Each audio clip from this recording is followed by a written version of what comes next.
Dalam lembaran sejarah manusia yang luas, terdapat sebuah kisah yang tak pernah sepenuhnya padam, meski telah bergulir ribuan tahun. Kisah itu berangkat dari seorang nabi yang hidup dengan kesabaran dan ketabahan, yaitu Nabi Yakub, yang dikenal juga sebagai Israel. Dari dirinya lahir 12 putra yang kemudian membentuk 12 suku besar. Nama mereka tidak hanya memenuhi kitab suci, tetapi juga hidup dalam ingatan kolektif bangsa-bangsa yang terus bertanya mengenai jejak keturunan mereka, terutama mengenai keberadaan 10 suku yang hilang dan tidak lagi teridentifikasi dengan jelas dalam sejarah.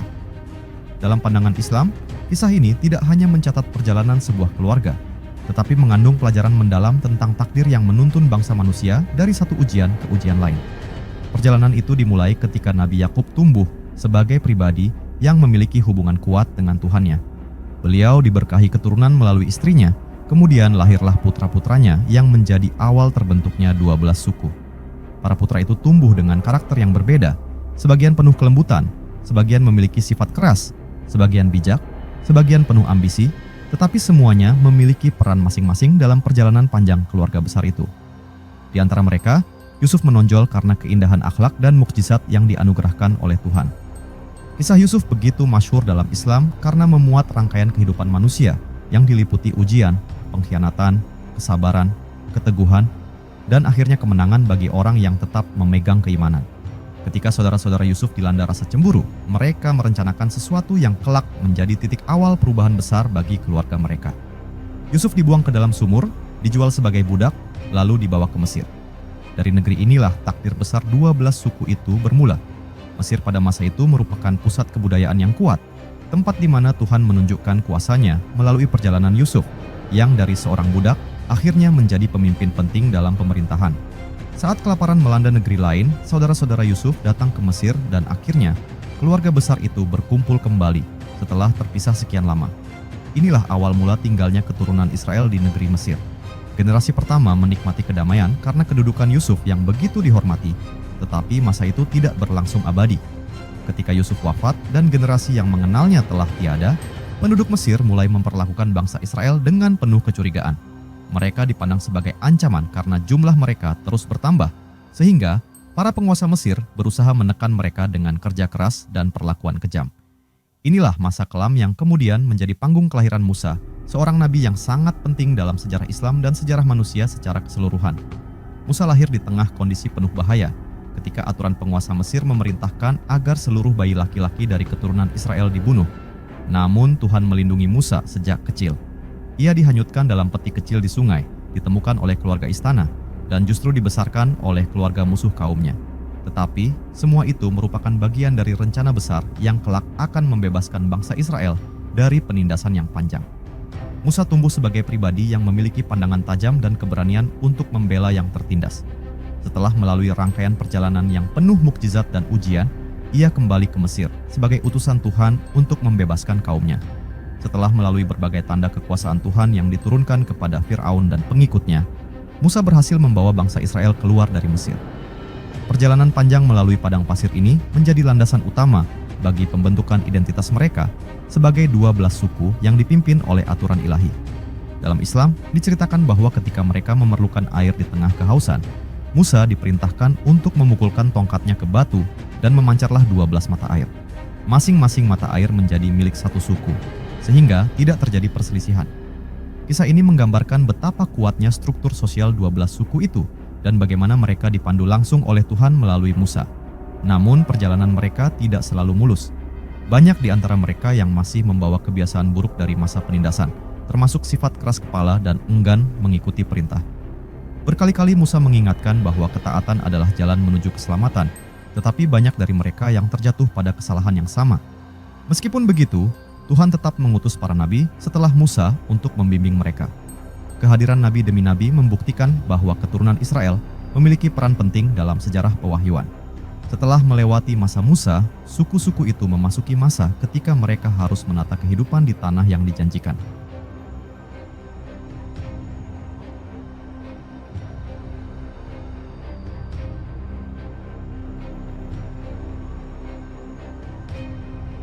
Pada masa awal, mereka belum memiliki raja, sehingga mereka dipimpin oleh hakim dan nabi.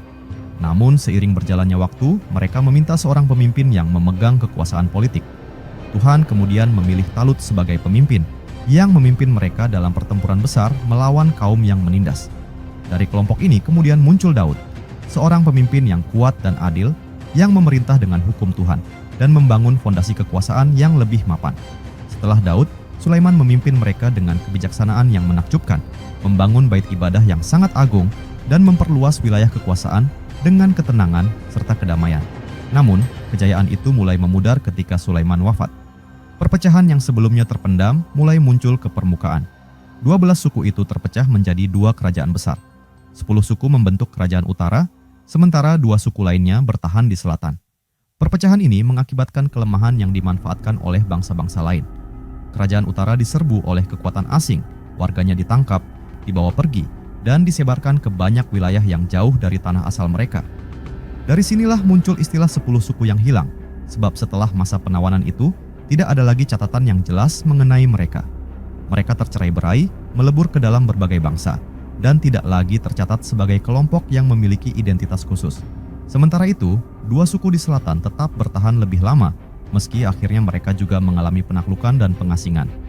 Berbeda dengan 10 suku yang hilang, 2 suku ini tetap menjaga identitas mereka dan kembali dari pengasingan. Dari merekalah lahir kelompok keturunan Israel yang masih dikenali hingga masa kini.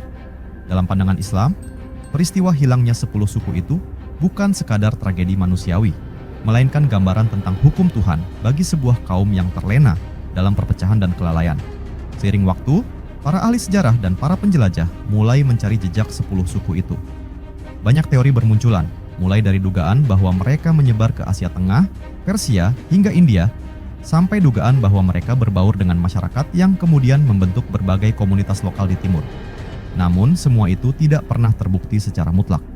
Dalam pandangan sebagian ulama Islam, keberadaan mereka tetap berada dalam pengetahuan Tuhan, karena yang lebih penting bukan keberadaan fisik mereka, tetapi pelajaran yang terkandung dari perjalanan sejarahnya. Dalam ajaran Islam, seluruh kisah tentang bangsa Israel selalu disertai pesan moral yang kuat. Mereka adalah kaum yang menerima banyak nikmat, tetapi juga diuji berkali-kali. Mereka mendapatkan banyak mukjizat, tetapi sering pula berselisih dan menyimpang. Hilangnya 10 suku itu menjadi penanda bahwa identitas sebuah bangsa tidak akan bertahan apabila mereka tidak menjaga nilai-nilai yang menjadi fondasi mereka. Perjalanan mereka menjadi peringatan bagi umat manusia bahwa kejayaan dapat berubah menjadi kehancuran apabila manusia tidak kembali kepada petunjuk Tuhan. Sekarang, ribuan tahun kemudian, misteri itu tetap hidup. Banyak penelitian modern mencoba menelusuri jejak genetika, bahasa, dan kebudayaan untuk menemukan petunjuk mengenai keberadaan 10 suku itu. Namun, setiap petunjuk yang muncul selalu berakhir pada ketidakpastian. Misteri itu tetap menebal, seolah menjadi bagian dari takdir sejarah yang tidak sepenuhnya ingin dibuka. Meski demikian, Islam memandang bahwa pelajaran terbesar bukanlah tentang di mana mereka berada sekarang, tetapi tentang bagaimana manusia memahami perjalanan panjang mereka sebagai kisah tentang keteguhan, pengkhianatan, ujian, dan takdir. Selama manusia terus mencari jawaban atas misteri itu, kisah 12 suku Israel akan tetap hidup sebagai cermin perjalanan manusia yang tidak pernah berhenti mencari jati diri, mencari kebenaran, dan mencari jalan kembali kepada Tuhannya. Dalam bentangan waktu yang panjang setelah hilangnya 10 suku itu, dunia terus berubah dengan cara yang tidak terduga. Kerajaan-kerajaan tumbuh dan runtuh, bangsa-bangsa berganti kekuasaan, dan padang pasir yang dahulu dilalui oleh para nabi kini hanya menyisakan debu yang berputar dalam angin. Namun kisah mengenai suku-suku yang hilang itu tidak ikut lenyap.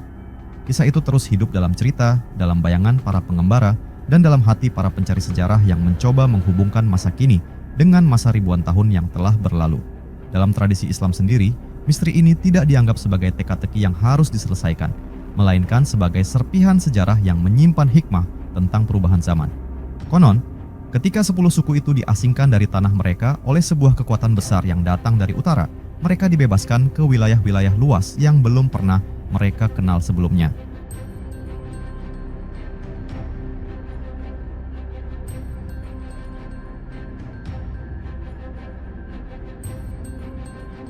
Tanah yang asing, bahasa yang tidak mereka pahami, serta bangsa-bangsa yang tidak memiliki hubungan dengan nenek moyang mereka menjadi lingkungan baru yang memaksa mereka belajar bertahan. Mereka berjalan dari satu lembah ke lembah lain, dari satu sungai ke sungai lain, berusaha menemukan tempat yang dapat memberikan mereka rasa aman. Namun perjalanan panjang itu justru membuat mereka semakin terpecah dan kehilangan ikatan yang sebelumnya menyatukan mereka. Lama-kelamaan, identitas mereka menyatu dengan lingkungan baru, hilang di tengah arus sejarah yang terus bergerak. Sementara itu, dua suku yang tersisa di selatan terus berjuang mempertahankan identitas mereka, meskipun juga mengalami pengasingan. Mereka merasa bahwa mereka tidak boleh mengulangi kesalahan saudara-saudara mereka yang hilang. Mereka memegang erat hukum yang diajarkan oleh nabi-nabi yang diutus kepada mereka. Meskipun tekanan dari bangsa-bangsa besar terus menghimpit mereka, dua suku itu tetap bertahan, kembali ke tanah asal mereka, membangun kehidupan baru, dan tetap mempertahankan agama yang mereka warisi. Dalam masa-masa kehancuran itu, muncul harapan kecil bahwa suatu hari kelak 10 suku yang hilang mungkin akan ditemukan kembali. Para ulama muslim sepanjang sejarah sering membahas kemungkinan jejak 10 suku itu. Sebagian berpandangan bahwa mereka telah melebur dalam berbagai bangsa di sekitar Asia, sebagian lainnya meyakini bahwa mereka tersebar hingga ke wilayah jauh yang belakangan ditemukan oleh para pelaut. Namun para ulama yang lebih berhati-hati menekankan bahwa ini hanyalah kemungkinan, bukan kepastian. Sebab Tuhan sendiri yang mengetahui apa yang terjadi pada mereka di masa-masa kelam itu.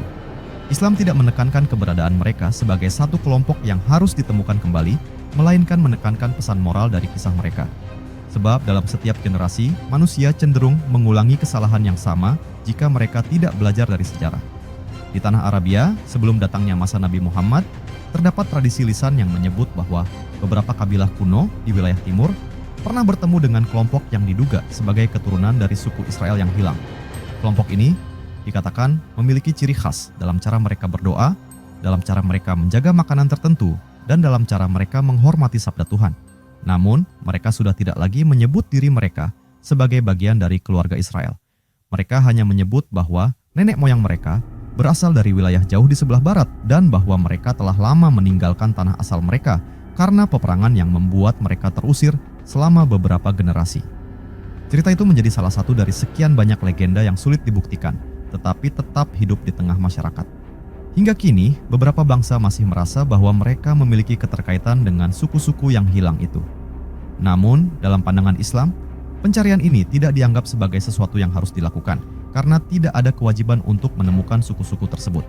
Bahkan tidak ada janji khusus dalam Islam yang menyebut bahwa mereka akan kembali sebagai bangsa yang utuh. Justru, Islam menekankan bahwa nilai seseorang tidak terletak pada garis keturunan, melainkan pada amal dan ketakwaannya. Hilangnya suku-suku itu adalah bukti bahwa garis keturunan saja tidak mampu menjaga kejayaan sebuah bangsa jika mereka tidak berjalan di jalan yang benar. Berabad-abad setelah masa pengasingan itu, dunia memasuki era baru ketika Nabi Muhammad diutus sebagai nabi terakhir. Pada masa itu, keturunan dua suku yang dahulu bertahan tetap hidup dan memiliki kedudukan penting di antara bangsa-bangsa lain. Mereka memiliki kitab, tradisi, hukum, serta sejarah yang panjang. Dalam Al-Quran, Tuhan menyebut mereka sebagai kaum yang telah diberi banyak nikmat, namun juga diuji dengan banyak ujian. Kehadiran mereka dalam sejarah Islam menjadi gambaran bahwa umat manusia harus selalu menjaga amanah yang diberikan Tuhan kepada mereka. Karena setiap umat bisa mengalami kejayaan dan kehancuran, tergantung pada sikap mereka terhadap perintah Tuhan. Ketika Islam menyebar ke berbagai negeri, para sahabat dan para ulama yang mempelajari sejarah bangsa-bangsa lain menemukan berbagai kelompok yang mengaku memiliki hubungan dengan Israel yang kuno. Ada kelompok yang tinggal di pegunungan tinggi yang menyebut bahwa nenek moyang mereka datang dari tanah jauh dan membawa serta aturan yang mereka pegang selama berabad-abad. Ada pula kelompok di wilayah sungai yang mengatakan bahwa mereka memiliki kisah tentang perjalanan panjang nenek moyang yang terusir. Namun, semua kisah itu tidak memiliki bukti kuat untuk memastikan apakah mereka benar keturunan 10 suku yang hilang, atau hanya bagian dari legenda yang diwariskan turun-temurun.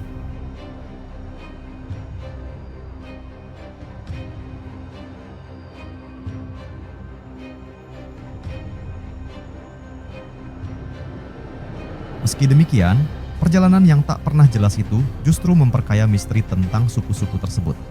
Banyak yang mengatakan bahwa salah satu alasan mengapa suku-suku ini sulit ditemukan adalah karena mereka telah menyatu dengan bangsa-bangsa yang mereka temui.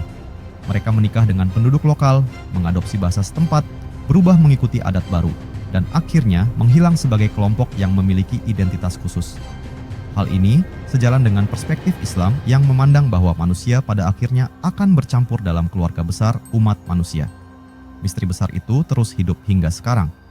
Para peneliti modern mencoba melacaknya melalui ilmu genetika, bahasa, kebudayaan, dan pola migrasi. Namun setiap upaya selalu berakhir pada kesimpulan yang tidak sepenuhnya memuaskan. Ada yang menemukan kesamaan genetika di satu wilayah, tetapi berbeda di wilayah lain. Ada pula yang menemukan kesamaan tradisi, tetapi tidak menemukan bukti mengenai asal-usul yang sama. Seolah Tuhan menjadikan suku-suku itu sebagai kisah yang tidak akan dapat diungkap sepenuhnya, agar manusia selalu ingat bahwa tidak semua rahasia sejarah berada dalam genggaman mereka. Namun di balik misteri tersebut, terdapat pelajaran yang jauh lebih besar.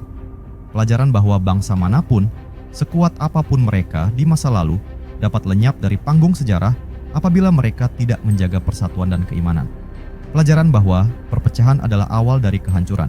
Pelajaran bahwa sejarah tidak hanya mencatat para pemenang, tetapi juga mereka yang hilang tanpa jejak. Pelajaran bahwa manusia hanyalah makhluk yang dititipkan kehidupan, dan Tuhan yang memegang kendali atas seluruh perjalanan mereka. Dalam perjalanan sejarah yang terus memanjang tanpa jeda, kisah tentang suku-suku Israel yang hilang terus membuat manusia bertanya, seakan ada ruang kosong dalam ingatan dunia yang belum pernah terisi dengan jawaban pasti. Setiap generasi menemukan kembali pertanyaan yang sama, seolah misteri itu memang diciptakan untuk terus hidup selama manusia masih memandang ke belakang dan mencari jejak mereka yang telah berjalan lebih dahulu. Dengan demikian, misteri itu bukan lagi sekadar hilangnya sekelompok manusia dari panggung sejarah, tetapi juga menjadi simbol tentang rapuhnya eksistensi sebuah bangsa jika mereka tidak mampu menjaga persatuan dan ketaatan yang pernah menjadi cahaya bagi mereka. Lama setelah masa para nabi, dunia memasuki era lain ketika kerajaan-kerajaan besar mulai saling berperang untuk berebut wilayah. Pada masa inilah jejak para suku itu semakin sulit dilacak.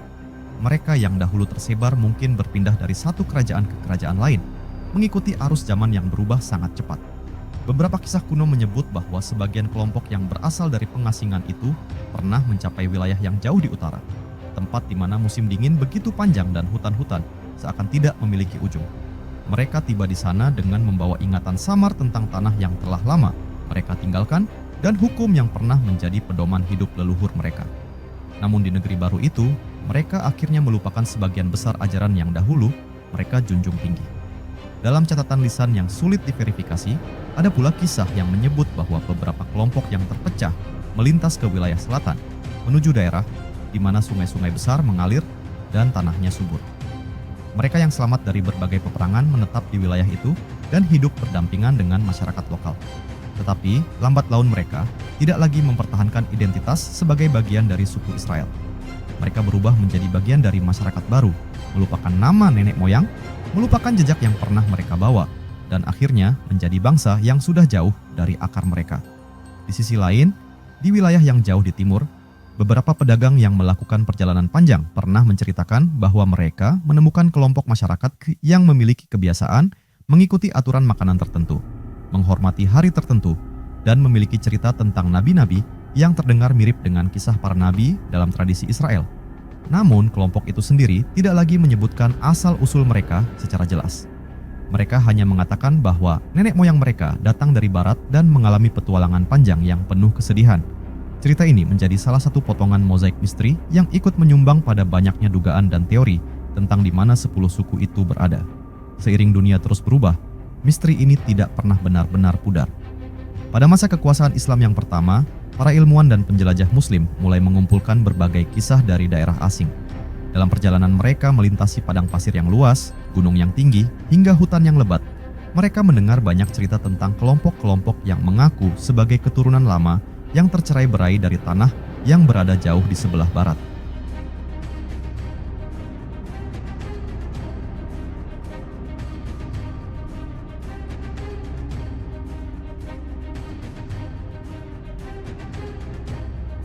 Para ilmuwan itu menuliskan cerita tersebut, tetapi mereka juga memahami bahwa tidak semua kisah dapat dipercaya begitu saja. Mereka menganggap bahwa kebenaran sejati hanya diketahui oleh Tuhan, sementara manusia hanya mampu menangkap sebagian kecil dari sejarah yang sebenarnya. Sementara itu, dua suku yang tetap bertahan di tanah selatan terus mengembangkan kehidupan mereka dalam berbagai masa kejayaan dan masa kejatuhan. Mereka membangun kembali tanah mereka, memperbaiki struktur sosial, dan tetap memelihara tradisi yang diwariskan. Namun mereka juga mengalami masa yang penuh konflik, sehingga mereka menyebar ke berbagai wilayah. Dimanapun mereka berada, mereka membawa identitas yang tetap mereka kenali. Hal ini menyebabkan mereka terus eksis dalam sejarah hingga masa sekarang. Sementara nasib saudara-saudara mereka yang hilang hanya tertinggal sebagai kisah misterius yang tidak pernah memiliki ujung yang jelas. Ketika dunia memasuki masa penyebaran Islam yang lebih luas, para ulama dan cendekiawan mulai mengkaji kembali kisah 12 suku Israel dalam cahaya wahyu yang baru. Mereka memahami bahwa 12 suku itu memiliki peran penting dalam sejarah panjang manusia, tetapi mereka juga memahami bahwa hilangnya 10 suku itu bukanlah sesuatu yang perlu disesali. Islam mengajarkan bahwa manusia tidak dinilai berdasarkan keturunan, tetapi berdasarkan amal dan ketakwaannya. Dengan demikian, meskipun 10 suku itu hilang sebagai sebuah kelompok yang dapat dikenali, keturunan mereka mungkin tetap hidup dalam berbagai bangsa dan kaum yang sudah tidak lagi mengetahui asal-usul mereka. Sebagian ulama memandang bahwa inilah bagian dari rencana Tuhan dalam mencampurkan umat manusia agar mereka saling mengenal dan belajar bahwa persatuan jauh lebih penting daripada garis keturunan. Dalam perjalanan lebih lanjut, berbagai masyarakat di Asia, Afrika, dan bahkan wilayah lainnya terus muncul dengan cerita yang samar dan tidak konsisten tentang hubungan mereka dengan suku Israel yang hilang. Sebagian mengklaim sebagai keturunan langsung, tetapi ketika diteliti, cerita itu hanya berdasarkan tradisi lisan yang diwariskan tanpa bukti kuat. Sebagian lainnya memiliki tradisi budaya yang mirip, tetapi tidak cukup jelas untuk mengatakan bahwa mereka benar-benar berasal dari 10 suku tersebut. Misteri itu menjadi semakin rumit, seakan sejarah sengaja menutup bagian itu agar manusia tidak terlalu larut dalam mencari identitas masa lalu dan melupakan tugas besar di masa sekarang. Namun demikian, kisah 10 suku yang hilang tetap menjadi simbol bagi perjalanan manusia. Kisah itu mengingatkan bahwa sebuah bangsa yang tidak mampu menjaga persatuan dan tanggung jawabnya dapat hilang ditelan waktu meski mereka memiliki sejarah yang mulia. Kisah itu juga menjadi cermin bagi bangsa-bangsa di seluruh dunia bahwa kejayaan tidak bersifat abadi dan hanya dapat bertahan jika dibangun di atas fondasi moral yang kuat. Hingga kini, banyak orang masih membahas misteri ini, sebagian dengan penuh rasa ingin tahu, sebagian dengan harapan untuk mengisi kekosongan sejarah, dan sebagian lainnya hanya karena ingin memahami bagaimana sebuah bangsa yang begitu besar dapat menghilang tanpa meninggalkan jejak yang pasti. Namun Islam memandang bahwa esensi dari kisah ini bukan terletak pada pencarian fisik, tetapi pada pelajaran moral yang dapat dipetik. Bahwa manusia dapat tersesat ketika mereka jauh dari petunjuk, dan bahwa kelompok apapun dapat hilang jika mereka tidak menjaga nilai-nilai yang seharusnya menjadi cahaya dalam perjalanan mereka. Di antara gulungan waktu yang terus bergerak maju tanpa pernah menoleh ke belakang, misteri 10 suku yang hilang semakin menyerupai bayangan panjang yang menari di antara cahaya dan kegelapan sejarah. Setiap kali manusia mencoba menangkapnya, bayangan itu memanjang, berubah bentuk, dan kembali menghilang sebelum tersentuh. Namun, meski tidak tersentuh oleh kepastian, misteri itu tidak pernah benar-benar lenyap. Ia justru tumbuh menjadi kisah yang memberi makna, sebuah refleksi bahwa perjalanan manusia di muka bumi tidak hanya diisi oleh jawaban, tetapi juga oleh pertanyaan yang menghidupkan rasa ingin tahu dan kerendahan hati. Berabad-abad setelah masa para nabi, dunia memasuki era ketika perdagangan lintas benua mulai berkembang. Jalur-jalur panjang yang menghubungkan timur dan barat menjadi lebih ramai oleh para pedagang, penyair, dan pengembara. Dari perjalanan mereka, lahirlah cerita-cerita baru tentang kelompok-kelompok yang hidup jauh di pedalaman, terpisah dari dunia besar, dan memiliki tradisi yang terasa asing namun akrab bagi siapapun yang pernah mendengar kisah Israel kuno. Dalam cerita para musafir, ada kelompok yang hidup di sebuah lembah terpencil, menghindari peperangan dan hiruk-pikuk dunia.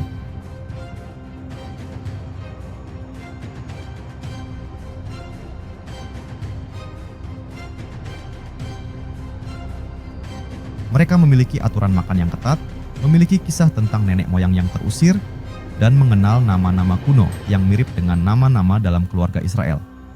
Namun para musafir itu juga mengatakan bahwa kelompok itu tidak lagi mengetahui dari mana asal leluhur mereka, seakan sejarah yang dahulu jelas kini tertutup oleh kabut waktu.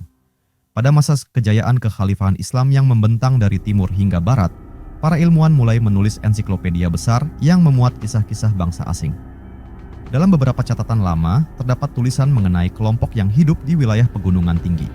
Mereka dikenal sebagai kaum yang memiliki tradisi menghormati satu hari dalam seminggu dengan cara berbeda dari penduduk sekitar.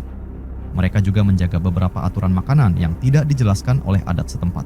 Namun mereka tidak mengaku sebagai keturunan Israel dan tidak memiliki naskah kuno yang menjelaskan asal-usul mereka.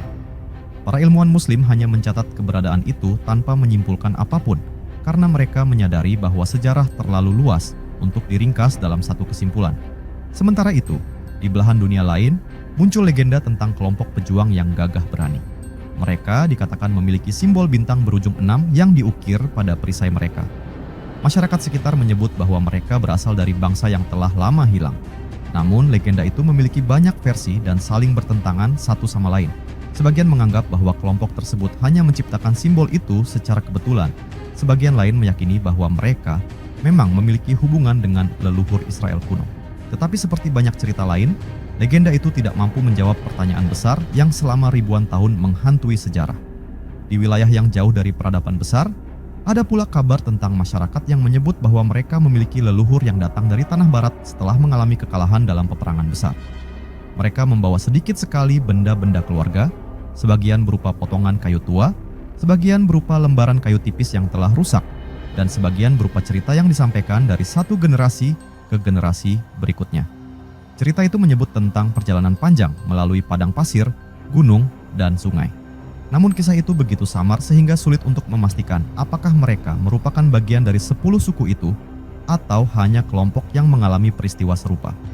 Seiring berlalunya masa demi masa, muncul pula kelompok tertentu yang berusaha menelusuri asal-usul mereka dengan menggunakan ilmu pengetahuan modern. Mereka melakukan penelitian genetika, memeriksa struktur wajah, adat istiadat, dan cerita-cerita lama yang mereka wariskan. Namun, hasil yang mereka peroleh tidak pernah memberikan kesimpulan yang pasti. Di satu sisi, beberapa ciri memang menunjukkan kesamaan dengan keturunan Israel Selatan yang masih dikenal hingga sekarang. Tetapi, di sisi lain, perbedaan yang sangat besar tidak dapat disangkal. Ilmu pengetahuan hanya mampu mendekati misteri itu, tetapi tidak pernah benar-benar mengungkapnya. Dari perspektif Islam, ketidakpastian ini bukanlah sesuatu yang harus diselesaikan. Ketidakpastian itu justru dianggap sebagai bagian dari hikmah yang lebih luas. Islam mengajarkan bahwa manusia tidak akan pernah mampu mengetahui semua hal yang terjadi pada masa lampau secara sempurna, karena sebagian dari sejarah sengaja ditutup oleh Tuhan agar manusia tidak tersesat dalam kebanggaan masa lalu. Dengan tidak jelasnya keberadaan 10 suku itu, manusia diajarkan untuk memahami bahwa nilai yang sesungguhnya bukan terletak pada garis keturunan, melainkan pada amal baik yang mereka lakukan di dunia. Dalam ajaran Islam juga disebut bahwa banyak nabi diutus kepada keturunan Israel sebagai bentuk kasih sayang Tuhan kepada mereka. Namun ketika sebagian dari mereka menolak, berpaling, atau berselisih, ujian demi ujian menimpa mereka. Hilangnya 10 suku itu dianggap sebagai akibat dari perpecahan yang tidak pernah diselesaikan. Mereka tidak hilang dalam sekejap, tetapi hilang sedikit demi sedikit, terhapus oleh waktu, peperangan, dan perpindahan yang tidak mereka pilih. Pelajaran ini kemudian menjadi peringatan bagi umat manusia bahwa perselisihan kecil yang dibiarkan dapat berkembang menjadi kehancuran besar. Namun kisah itu bukan hanya mengenai hilangnya identitas, tetapi juga tentang harapan. Banyak tradisi lisan dari berbagai penjuru dunia menyebut bahwa keturunan 10 suku itu tetap hidup, meski mereka tidak lagi mengetahui asal-usul mereka. Mereka telah melebur menjadi bagian dari bangsa lain, membangun peradaban baru, dan hidup sebagai anggota umat manusia secara umum. Dalam pandangan Islam, hal ini justru menggambarkan bahwa manusia pada akhirnya memang diciptakan untuk saling bercampur, saling mengenal, dan membentuk masyarakat yang lebih luas dari sekadar batas keturunan.